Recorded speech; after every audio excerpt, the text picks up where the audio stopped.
Hello dear students, অনেক দিন পরে তোমাদের সঙ্গে আবারও ফিজিক্স টকে হাজির হয়েছি। আজকের আমাদের আলোচনার বিষয় হলো রোটেশনাল মোশনের উপরে টর্ক দ্বারা কৃতকার্য। আমরা টর্ক কাকে বলে জানি, কৃতকার্য কাকে বলে জানি, এছাড়াও আমরা জানি যে রৈখিক গতির ক্ষেত্রে কৃতকার্যের এক্সপ্রেশন। দেখো, এরকম যদি একটা ব্লক থাকে, সেই ব্লকটার যদি রৈখিক গতি হয়, এখানে এফ বল প্রযুক্ত হলে যদি তার ক্ষুদ্র ডিসপ্লেসমেন্ট হয় ডিআর, আর এফ হলো বল একটা ভেক্টর রাশি, সেক্ষেত্রে এই ক্ষুদ্র ডিসপ্লেসমেন্টের জন্য যে কৃতকার্য সেটা রাশিমালা আমরা জানি এফ ডট ডিআর। এবারে এই এফটা যদি ভেরিয়েবল না হয় তাহলে আমরা অনেকটা যাওয়ার জন্য অনেকটা গেল, এই বস্তুটা অনেকটা রৈখিক সরণ হলো। এখানে এফ বল দিয়েছিলাম, এখনও এফ বল রয়েছে, আর এর জন্য এই বস্তুটার সরণ হয়েছে এইরকম ডি। তাহলে সেক্ষেত্রে আমরা একেবারে লিখে ফেলব এফ ডট ডি। এইরকম আমরা এক্সপ্রেশানগুলো পেয়েছি। রৈখিক গতির ক্ষেত্রে যদি একটা বস্তুর উপর বল প্রযুক্ত হয়, সেক্ষেত্রে তার কৃতকার্য বা ওয়ার্ক ডান, সেই বল দ্বারা কৃতকার্য বা ওয়ার্ক ডান হয় এফ ডট ডি। টর্কের ক্ষেত্রেও এরকম হয়। টর্ক কি করে না, টর্ক একটা বস্তুকে ঘোরায়। ধরো এইরকম একটা বস্তু রয়েছে, এই বিন্দুর সাপেক্ষে একটা বস্তুর ঘুরছে। এই বস্তু, এটা একটা বড় বস্তু, এই বস্তুটা এই বিন্দুর সাপেক্ষে মনে করলাম এটা সি বিন্দু, আর এখানে এই বস্তুটার উপরে আমরা এরকম একটা বিন্দুতে বল প্রয়োগ করেছি, এরকম একটা বল প্রয়োগ করেছি। তাতে কি হবে, বস্তুটা এইরকম করে কিন্তু ঘুরতে থাকবে। সেখানে একটা টর্ক রয়েছে, সেই টর্কের জন্য যে কৃতকার্য হয়, সেই কৃতকার্যের এক্সপ্রেশন হয় কি না W equals to torque into D theta. দেখো, এখানে টর্কটা একটা অক্ষীয় ভেক্টর আর ডি থিটাও একটা অক্ষীয় ভেক্টর। এদের যে ঘূর্ণনের দিক যদি একই দিকে হয় তবে এইটা আমরা পজিটিভ পাবো, এটাও পজিটিভ হবে, এটাও পজিটিভ হবে। অর্থাৎ এটা যদি অ্যান্টি ক্লকওয়াইজ হয়, এটাও যদি অ্যান্টি ক্লকওয়াইজ হয়, তাহলে আমরা দুটোকেই পজিটিভ ধরতে পারবো। অ্যাজ এ রেজাল্ট দুটোর গুণফল পজিটিভ হবে। আবার দেখো, এটা যদি ক্লকওয়াইজ হয়, এটাও যদি ক্লকওয়াইজ হয়, তাহলে কি হবে না দুটোর যে সাইন সেটা আমরা নেগেটিভ নিতে পারবো, তখনও আমরা ওয়ার্ক ডানটা পজিটিভ পাবো। অর্থাৎ এখানে ওয়ার্ক ডান হচ্ছে টর্কের দিকেই, এখানে ডি থিটাটা হচ্ছে। আমরা দেখব যে এই টর্কটা যদি ভেরিয়েবল না হয় তাহলে আমরা এরকম লিখতে পারবো, একটা বস্তু অনেকখানি কৌণিক সরণ হলো, সেক্ষেত্রে আমরা টি ইন্টু থিটা লিখতে পারবো, যেমন করে আমরা এখানে লিখতে পেরেছিলাম। আবার যদি ভেরিয়েবল হয়, এই ফোর্সটা যদি ভেরিয়েবল হয়, তখন আমরা ডাব্লিউ ইকুয়ালস টু কী করবো, ইন্টিগ্রেশন এফ ডট ডিআর লিখব। তেমনি এখানেও তাই, আমরা W equals two integration tau into D theta লিখে ফেলব। এখন এই এক্সপ্রেশনটা এলো কী করে তার প্রমাণ করতে যাচ্ছি আমরা। অর্থাৎ টর্ক দ্বারা কৃতকার্যের যে রাশিমালা হয়, সেই রাশিমালাটা আমরা আজকে নির্ণয় করতে যাচ্ছি। দেখো, এখানে ধরা যাক সি বিন্দুর সাপেক্ষে এই বস্তুটা ঘুরছে, অ্যান্টি ক্লকওয়াইজ ঘুরছে, অ্যান্টি ক্লকওয়াইজ ঘুরছে। ঘোরার ফলে তার যে কৃতকার্য হচ্ছে, সেখানে যে কৃতকার্য হচ্ছে, সেই কৃতকার্যটা কিন্তু টর্কের জন্য কৃতকার্য। দেখো, এখানে কিন্তু বস্তুটার কোনো সামগ্রিকভাবে অবস্থান পরিবর্তন হয়নি, একটা বিন্দুর সাপেক্ষে বস্তুটা ঘুরছে। অর্থাৎ শুধুমাত্র আমরা এখানে রোটেশনের কথা ভাবছি, রোটেশনাল মোশন ভাবছি, এখানে ট্রান্সলেশনের মোশনের কথা ভাবছি না। অর্থাৎ এখানে আমরা যদি বলি পি বিন্দু রয়েছে, এই পি বিন্দুটা হলো আইতম পার্টিকেল, পি বিন্দুতে আইতম পার্টিকেল রয়েছে। এই আইতম পার্টিকেলের উপর মনে করা যাক এফ আই বল প্রযুক্ত হয়েছে। এবারে এই সি বিন্দু সাপেক্ষে এই পার্টিকেলটার যে অবস্থান ভেক্টর, সেটাকে যদি আমি আর আই দিয়ে লিখি, এই আর আই ভেক্টর এর সঙ্গে এফ ধরা যাক আলফা আই কোণে রয়েছে। এর ফলে এই বস্তুটা কী হবে, ঘুরবে। ঘুরতে থাকা মানে কি, এই বিন্দুটার একটা সার্কুলার মোশন হবে। সার্কুলার মোশন মানে কি, এইরকম করে ঘুরতে থাকবে, একটা সার্কেলে ঘুরতে চাইবে, এই বিন্দুটা এরকম করে ঘুরে ঘুরে ঘুরে ঘুরে আসবে, এরকম করে একটা ঘুরে ঘুরে ঘুরে ঘুরে আসবে। তাহলে এখানে যে সার্কুলার মোশন হচ্ছে তার জন্য মনে করা যাক এখানে ডি থিটা রোটেশন হলো।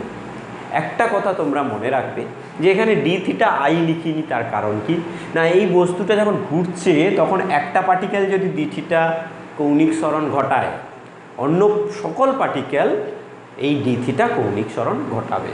তাহলে আমরা বুঝতে পারছি যে এই আইতম পার্টিকেলের এখানে কৌণিক সরণ হলো ডি থিটা, আর আমরা এই দিকে সরণ ঘটলো, রৈখিক সরণ ঘটলো ডিএসআই। এই ডিএসআইটা কিন্তু বিভিন্ন পার্টিকেলের ক্ষেত্রে বিভিন্ন রকম হবে। পার্টিকেলটা যদি এখানে থাকতো তার ডিএসআই অন্যরকম হতো, এখানে থাকলে একরকম হতো, কিন্তু ডি থিটাটা সমান হবে। এই ডি থিটা এবং ডিএস এর মধ্যে সম্পর্ক কি না, এটা সকলেই তোমরা জানো যে থিটা যদি রেডিয়ান এককে হয়, theta equals to arc by radius. এটা তোমরা ফর্মুলাটা জানো, রেডিয়াস আর্ক এখানে কত না হচ্ছে ডিএসআই আর রেডিয়াস হচ্ছে আর আই। তাহলে এখানে ডি থিটা ইকুয়ালস টু আমি পাবো কি ডিএসআই বাই আর আই। সেখান থেকে আমরা পাবো DSI equals to R I into D theta. কেমন, এইটা আমরা পেলাম, এটা আমরা এখন রেখে দেব। এখন আমরা দেখব যে এফ বল প্রযুক্ত হচ্ছে, তার জন্য সরণ এদিকে হচ্ছে, তার মানে এদের মধ্যে একটা অ্যাঙ্গেল রয়েছে, সবসময় যে এফ যেদিকে হবে সেদিকেই সরণ হবে তার কোনো মানে নেই। তাহলে এখানে আমরা সেই অ্যাঙ্গেলটাকে আলফা আই লিখলাম, অর্থাৎ আইতম পার্টিকেলের উপর প্রযুক্ত বল এবং আইতম পার্টিকেলের যে রৈখিক সরণ তাদের মধ্যে কোণ হলো আলফা আই। এবার আমরা লিখে ফেলব যে DWI আইতম পার্টিকেলের উপর কৃতকার্য কী হবে না, এই ফর্মুলাটা অনুযায়ী হবে DW সমান F ডট DI। তাহলে আমরা এখানে কি লিখব, DW সমান FI ডট DSI। কেন স্যার, এখানে তো ডিআর ছিল, আরে এই ডিআরটা আলাদা, এখানে এই পার্টিকেলটা সরণ হয়েছে এইদিকে, এই পার্টিকেলটার পজিশন ভেক্টর ডিআর। সব কিছু কিন্তু গুলিয়ে দিলে চলবে না, এখানে এটাই তোমাদের কাছে চ্যালেঞ্জ। তোমরা ফার্স্ট ফিজিক্সে এসেছো, তোমরা 11, হ্যাঁ, তোমাদের ক্ষেত্রে এইগুলোই কিন্তু একটা বিরাট ফ্যাক্টর হয়ে যায়। তোমরা ভেবে নাও যে এটাই হয়তো ডিআর, না, এইটা তোমাকে নিখুঁতভাবে মনে রাখতে হবে যে এটা হলো আইতম পার্টিকেলের পজিশন ভেক্টর, আর ডিএসআই হলো এখানে বলটা দেওয়ার ফলে এর যে সরণ হয়েছে, অর্থাৎ পার্টিকেলটা এখানে ছিল, ধরা যাক এখানে এসছে, তখন আমি এটাকে বলবো ডিএসআই। তাহলে এফ এবং ডিএসআইয়ের মধ্যে কোণ যদি φ1 হয়, এ আর বি দুটো ভেক্টর রয়েছে, এদের ডট প্রোডাক্ট কী হবে এ বি কস থিটা। তোমরা সকলেই এটা জানো। এখানে কি হবে, এ ভেক্টরটা কত এফআই, বি ভেক্টরটা কত ডিএসআই, এদের মধ্যে কোণ কত কস ফাই, কোণ কত ফাই আই, তাহলে এখানে কস ফাই আই হবে। এবার একটা জিনিস তুমি লক্ষ্য করো যে এখানে যে এই আর এবং এখানে যে ডিএসআই, দেখো এখানে যে পার্টিকেলটা সেটা কিন্তু এক মিনিট, হ্যাঁ, সরি ফর ইন্টারাপশন, আমরা ফিরে এলাম যে আমাদের এখানে কি হয়েছে না, পি পার্টিকেল রয়েছে, আইতম পার্টিকেল রয়েছে, তার উপর বল প্রযুক্ত হচ্ছে এইদিকে এফআই, আর সরণটা হচ্ছে এই দিকে ডিএসআই। কেমন, তাহলে এখানে এইটা হচ্ছে আর, তাহলে আর এর সঙ্গে ডিএসআই এর মধ্যে যে কোণ সেটা হবে 90 ডিগ্রি। কারণ দেখো এটা একটা সার্কুলার ওয়েতে যাচ্ছে, সার্কুলার পাথে এটা যাচ্ছে, সার্কেলের যখন আমি ক্ষুদ্র ডিস্টেন্স বলবো এটাকে ডিএসআই, তখন এইটা হচ্ছে স্পর্শক বরাবর হবে, আর আরটা তো তোমরা জানো এটা নর্মাল দিকে হয়, ট্যানজেন্ট আর নর্মাল, এই ট্যানজেন্ট আর নর্মালের মধ্যে অ্যাঙ্গেল হয় 90 ডিগ্রি। তাহলে তুমি বুঝতে পারছো এটা যদি তোমার ডি ফাই হয়, এটা যদি ফাই হয়, আর এটা যদি আলফা হয়, এটা আগে আলফা আমরা বলেছি আলফা আই হয়, তাহলে ফাই আই ভালো করে এখানে আঁকতে হবে, এখানে হবে তোমার এটা হবে ফাই আই আর এটা হলো আলফা আই। এই ফাই আই আর আলফা আই এর মধ্যে কোণের মান হবে 90 ডিগ্রি, তাহলে phi I plus alpha I equals to 90 degree. তাহলে আমরা বুঝতেই পারছি যে phi I equals to 90 degree minus alpha I. এখানে আমরা বসিয়ে দেবো F I DSI cos 90 degree minus alpha I. এইখান থেকে আমরা যেটা পাবো F I DSI cos 90 degree minus alpha মানে কত হবে সাইন আলফা আই। তাহলে বুঝতেই পারছো যে এখানে কৃতকার্যের এক্সপ্রেশনটা আমরা কি পেলাম। এবারে আমরা টর্ক দ্বারা কৃতকার্য, আমরা তো এখানে এফআইটা পাবো না, আমরা এখানে ঘোরাচ্ছি মানে এখানে টর্ক প্রয়োগ করছি। সেই টর্কের সঙ্গে এই রিলেশানটা বা কী সেটা জানতে গেলে আমাদেরকে এফের সঙ্গে টর্কের রিলেশানে আসতে হবে। তাহলে আমরা এখানে কি করব না, এখানে দেখো এফ বলটা প্রযুক্ত হচ্ছে কার সাপেক্ষে, কোন বিন্দুর সাপেক্ষে বস্তুটা ঘুরছে ভালো করে তোমাকে লক্ষ্য করতে হবে। সি বিন্দুর সাপেক্ষে ঘুরছে। সি বিন্দু থেকে কতটা দূরত্বে এফ বল প্রযুক্ত হচ্ছে না এই সিপি দূরত্বে এফ বল প্রযুক্ত হচ্ছে। তাহলে এখানে বলের ভ্রামক কত হবে না, বলের ভ্রামক সি বিন্দুর সাপেক্ষে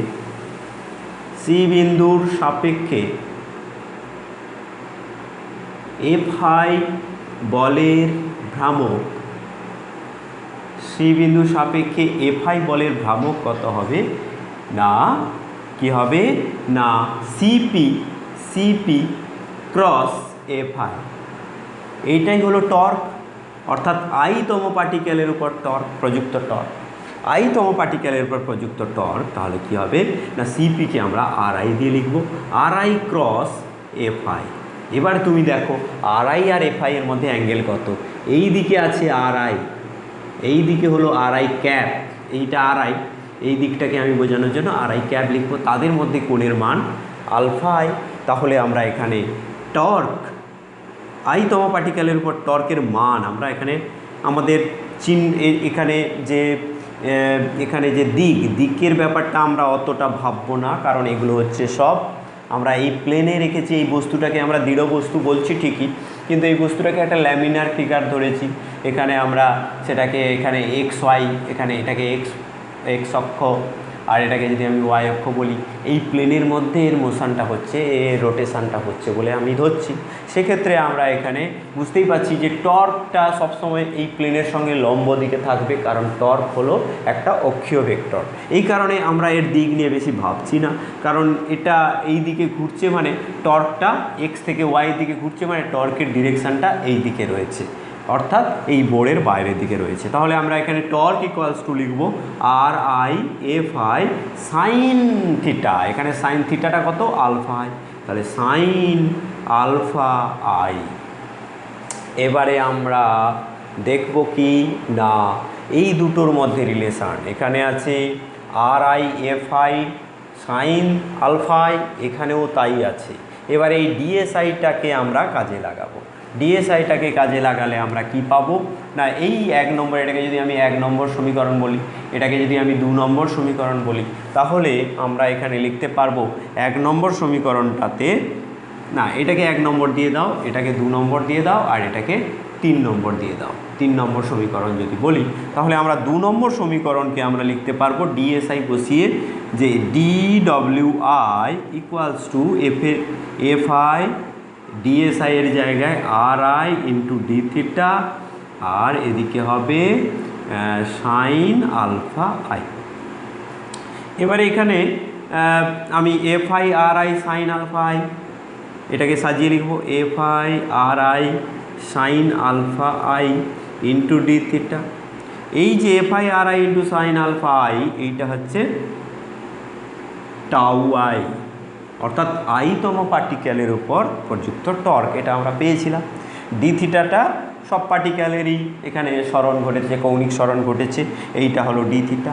তাহলে বুঝতেই পারছো যে আইতম পার্টিকেলের জন্য এখানে আমরা কৃতকার্যটা পেয়ে গেলাম। এবারে আমরা এই পাশটা মুছে দেব, আমরা এখানে দেখাবো যে আইতম পার্টিকেলের উপর যে কৃতকার্য ডি ডাব্লিউ সমান হবে tau I into D theta.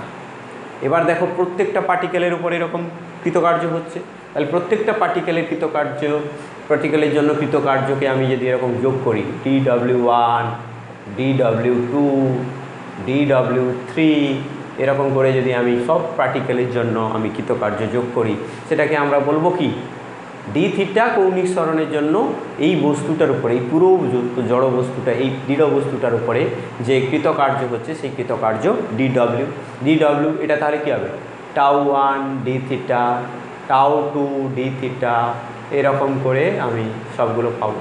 এগুলোকে যোগ করলে কী হবে, এগুলো কমন চলে যাবে, D theta tau 1 plus tau 2 plus tau 3 এরকম করে হবে।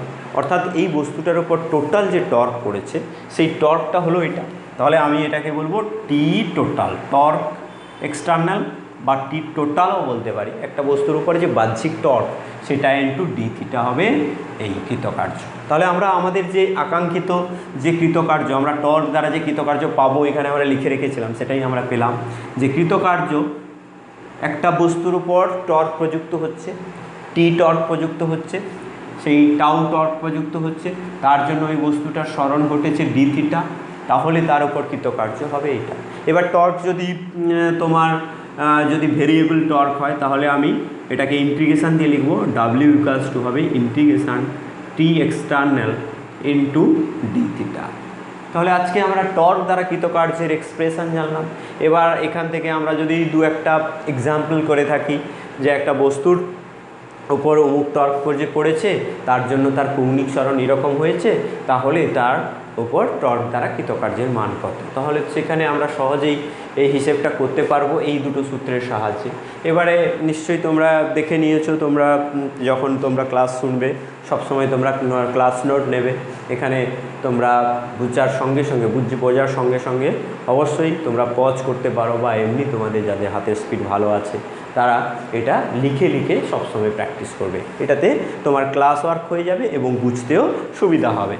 এরপরে আমি বলবো যে এইটার আমি একটা দুটো এক্সাম্পল করাবো। ফার্স্ট এক্সাম্পল করাবো কি, এক্সাম্পল একটা করানো যাক। এক্সাম্পল 1 বলবো যে একটি বস্তুর ওপর বস্তুর ভরকেন্দ্র সাপেক্ষে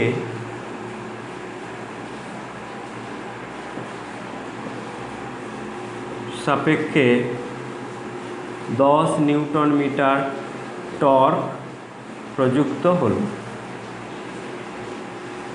হলো। এর জন্য ভরকেন্দ্র সাপেক্ষে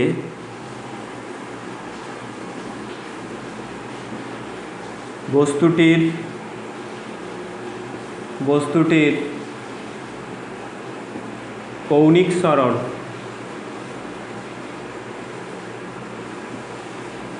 সরণ ধরা যাক 1 বলা দরকার নেই, হ্যাঁ 1 রেডিয়ান হলে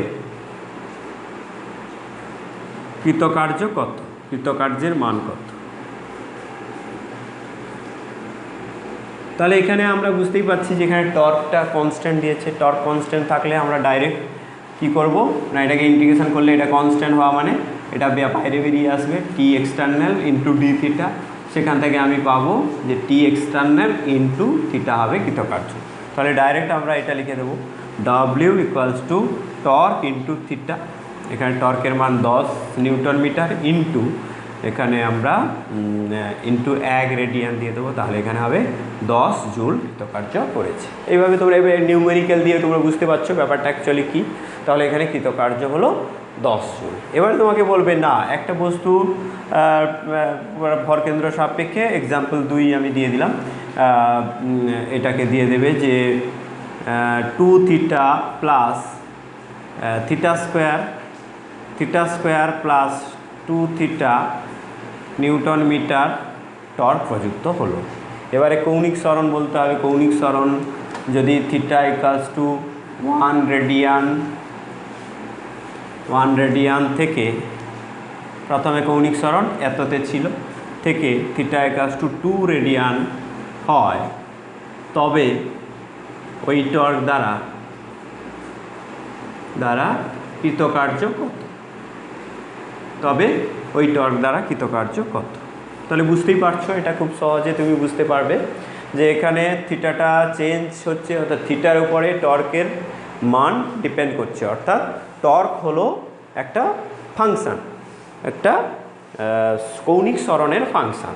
তাহলে এখানে টর্কটা ভেরিয়েবল হলে আমরা এই ফর্মুলাটা লাগাবো যে W equals to torque into D theta.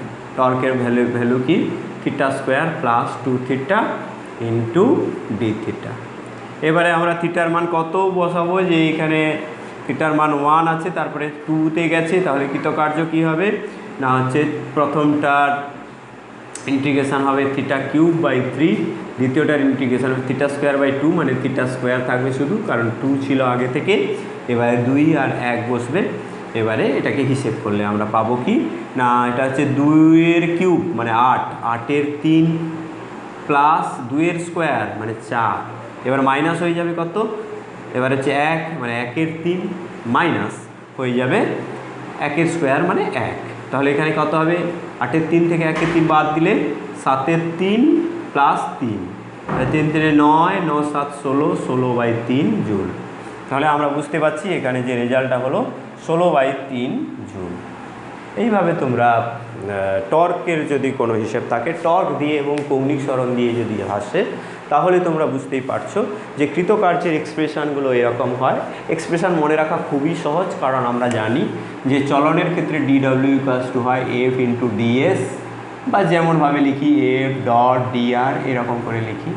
আর টর্কের ক্ষেত্রে আমরা এখানে ভেক্টর চিহ্ন আমরা দেব না, কারণ আমরা জানি টর্ক এইদিকে প্রযুক্ত হচ্ছে, এখানে কৌণিক সরণও এইদিকে হচ্ছে, এদের ডিরেকশানটা একই আছে, এই কারণে এখানে একই সেন্সে এরা হবে, এদের ভ্যালু সবসময় এইভাবে গুণ হয়ে যাবে, এদের মধ্যে কোনো ডট প্রোডাক্ট আর নিতে হলো না। এইগুলো আমাদের এখানে সুবিধা রয়েছে, শুধু আমাদেরকে এই এক্সপ্রেশনের সঙ্গে মিলিয়ে এই এক্সপ্রেশনটা মনে রাখতে হবে, রাখলে আমরা এই ধরনের যে প্রবলেম দেবে সেগুলো আমরা সলভ করতে পারবো। আপাতত এইটুকু, ভালো থেকো তোমরা।